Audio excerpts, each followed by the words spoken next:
Lynn and Cooper were going to be finishing a game of basketball. Lynn would have beaten Cooper and walked back to the school after gloating. Cooper decides to stay out and practice some more. Lynn watches him set a few double doors and begins to realize that she's crushing hard on him. That's when Jeffy comes out of nowhere and decapitates Cooper with the one swing of the machete. Lynn is shocked by this and begins to walk slowly from the doors. The school begins to shake. Cuts to a few seconds earlier where Lincoln and his siblings, sans Lily, were sleeping in a room that had been converted into a nursery. We're all playing at the gym.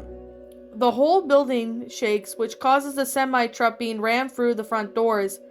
Then the older kids begin to flood and start to kill everyone indiscriminately.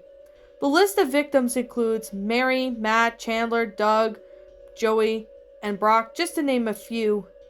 Casho also kills Matt and Mary and is then killed by Stan. Jeffy kills Joey.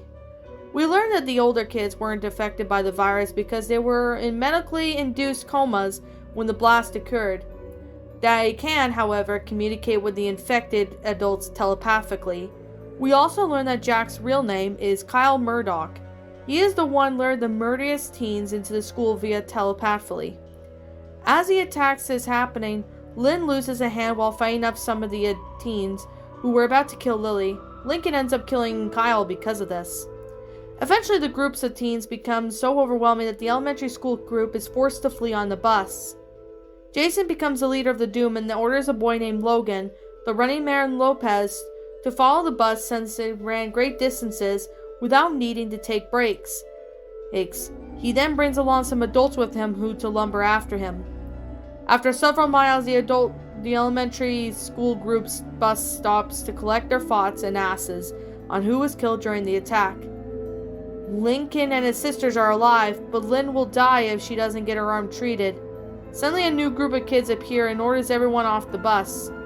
The new group is another group of bad kids who call themselves the Competitors. They have taken up for an indoor stadium. They are led by a boy named Aaron. They let Lincoln's group rest up there to force them to fight on-site of grown-ups before the match. Tucker tries to reason with Aaron, who just ends up ordering some of his fellow competitors to kill off the boy by shooting him with the arrow. Meanwhile, Logan arrives outside the stadium and sneaks inside. He sees Lincoln and telepathically tells the grown-ups not to kill him. Since the Doom wants to personally see Lincoln die, since he was the one who was killed by Kyle. The elementary school group manages to tell all the grown-ups at bay, but they were soon overwhelmed. Lynn starts to be affected from her arm wound and begins to zone out, wander away from her family. She hallucinates as she accomplished her dreams of becoming a big sports star, has been attacked by a large, tall grown-up. The competitor's name Iron Maiden, because she has spikes impaled through his body. Lynn is killed, then the Iron Maiden falls on top of her and is impaled. Lincoln and his other siblings can do nothing but watch helplessly. Logan is moved by how the white-haired boy is giving all the protective people he loves. This prompts the running man to recall how he ended up being sent to a recreational facility he and Doom resided at. He was framed after trying to protect a schoolmate from being attacked, thus causing him to wanting revenge on this world. He moves to the idea of revenge out of his mind and orders the adults to attack the competitors instead. Logan then helps the elementary school groups escape as the Doom arrives. Jason kills Logan for betraying the Doom, as well as Aaron for when he runs into.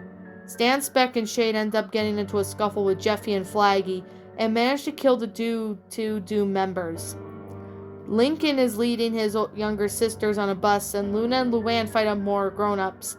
Lincoln manages to kill some grown-ups until he's seen an affected Lynn Loud Sr. He hesitates as his dad ends up biting him on the neck before his sisters were able to fight him off. They manage to escape on the bus. Several minutes later, Lincoln is beginning to become messed up from the wound on his neck caused by his dad. His siblings try to manage and convince the kid driving the bus, whose name was Carl, to stop at the hospital to look for medicine. The kids go into the hospital where Luna, Luann, Maggie, Stan, and Speck. The rest stay on the bus. Speck stands guard and manages to find some medicine, but are quickly ambushed by grown-ups.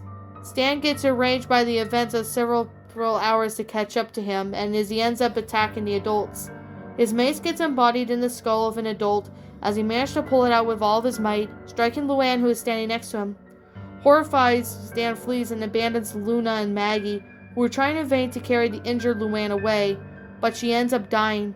Her last thoughts were of herself standing in front of a large audience, making everyone laugh with all of her jokes. Luna and Maggie are surrounded and devoured. Luna's last thoughts is that the grown-ups were actually rabid fans of hers while she was performing on the grand stage. Stan runs outside and tells Speck and the others they are dead and return to the bus. Lucy, Lola, and Lana didn't take the news of their sister's deaths well. Lincoln is too out of them to blood loss to make sense of anything. Lily was too young to even understand what's happening, but cries anyway upon hearing the news. The bus reaches for a bridge that is jammed with cars. Several kids leave the bus to move the cars aside. Stan, who is becoming overwhelmed with guilt, confessed to Speck that he killed Luann and left her the rest to die.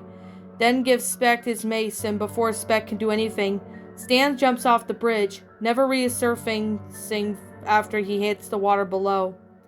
As soon as the group manages to clear of the cars, they hear the sound of vehicles approaching. The remaining Doom members have commanded working vehicles, and were now growing near the bus drives further before running out of gas and reaching the next city. Everyone hurries out of the bus, hoping to find a building to take refuge in.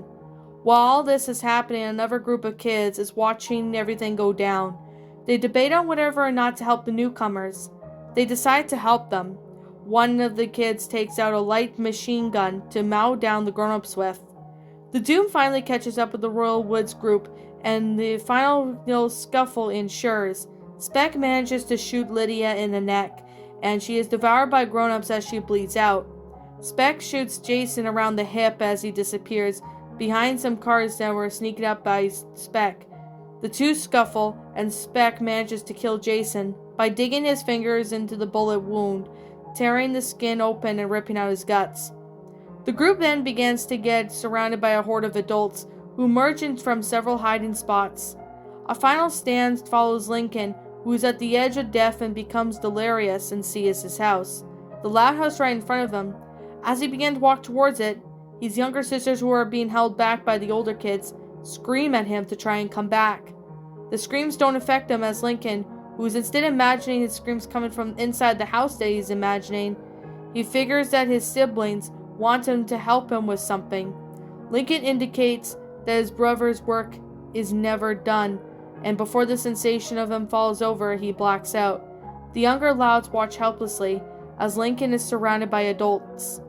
That is when the sound of gunfire erupts and a path is cleared.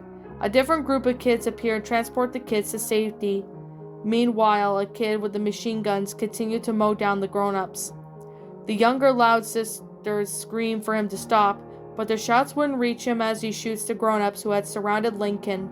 The younger Louds begin to cry as they fear that Lincoln was in the shot of the crossfire. The Royal Woods group finally reached safety as a well-fortified building. The leader of the group, a 15-year-old named Sean, introduced himself and asked everyone if they were all right. Lincoln's sisters blamed the boy from the machine gun, whose name was Nick, for killing her brother. Nick claims he has no idea what their brother and their amongst group of adults. Later, after everything's calmed down, the remaining adults have dispersed. Some of the kids from this new group go to burn the bodies of the adults, which they burn where Lincoln's sisters believe he was killed. They find an open manhole with no sign of Lincoln. They assume that Lincoln had fell down the hole and died before covering up and forgetting about it. A few weeks later, after Royal Woods group became well integrated with the new group of kids, the remaining Louds, Lucy, Lana, Lola, and Lily, meet a boy named Mark Christopherson. Mark was writing a book of the chronicles of everyone's lives and who lives in the building, hoping to preserve anything that's happened for future generations to learn about. He asked the Loud sisters to tell him about his lives as well, and the lives of their loved ones. Lucy, Lana, Lola, and Lily smiled fondly. Meanwhile, several miles away, Ronnie has taken refuge in her apartment's own apartment. She watches helplessly as a group of grown-ups try to break in. Again.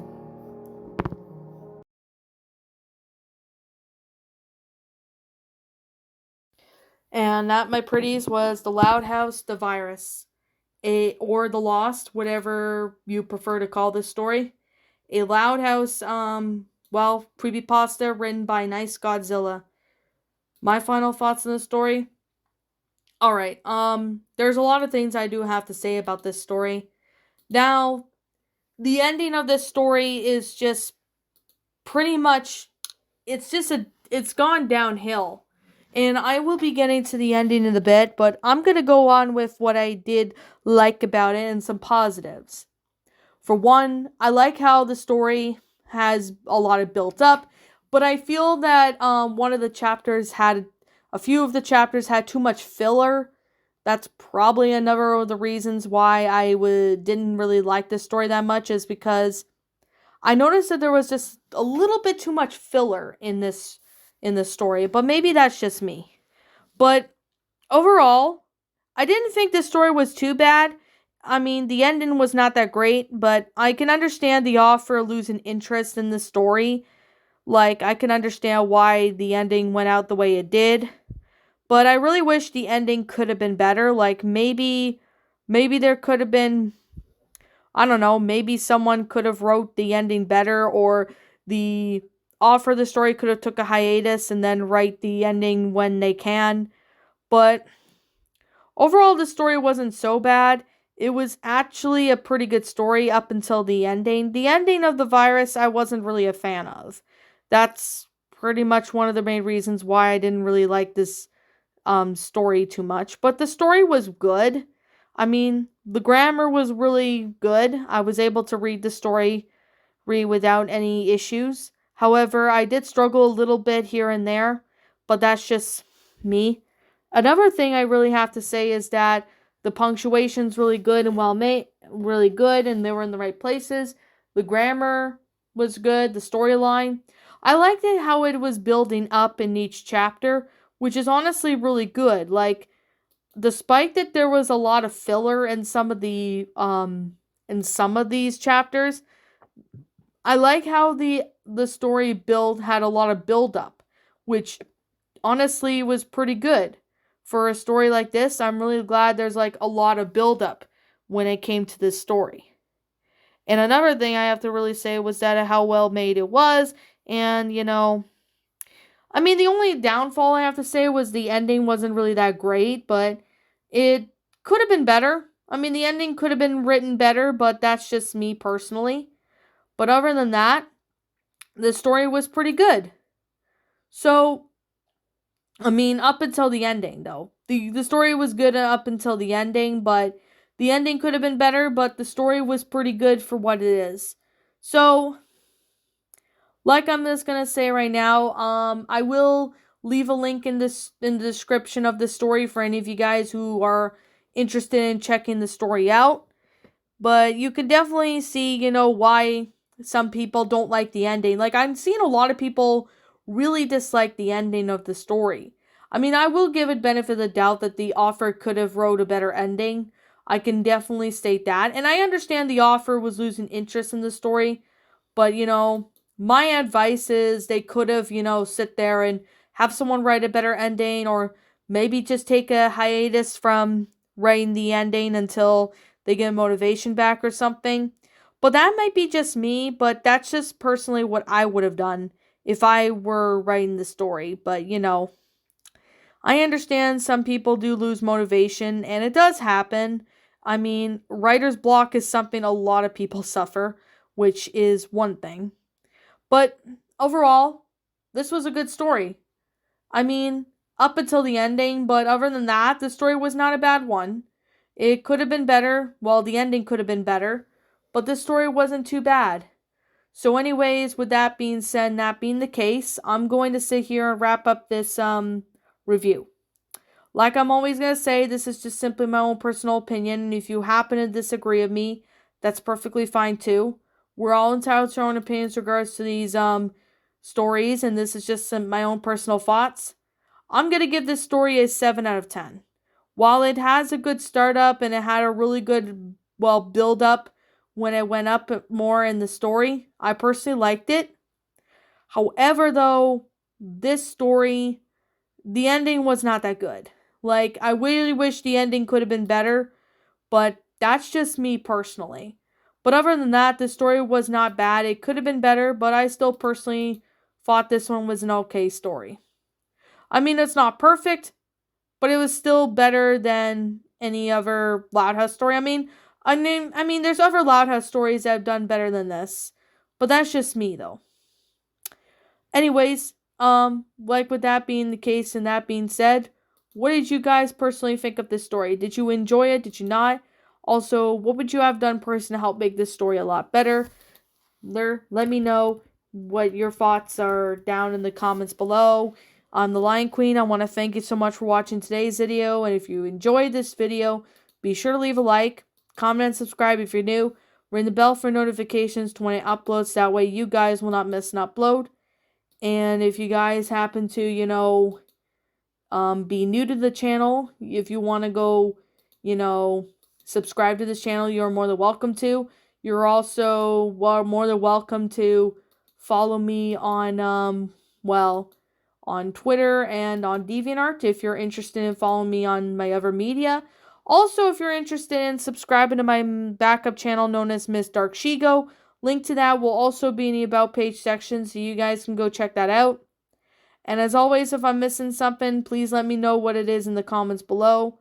I don't think I'm missing anything, but if I'm missing something, you're more than welcome to let me know what it is in the comments. So anyways, with that being said and that being the case, as always, I hope you enjoyed this video, and as always, roll the outro because I'm out.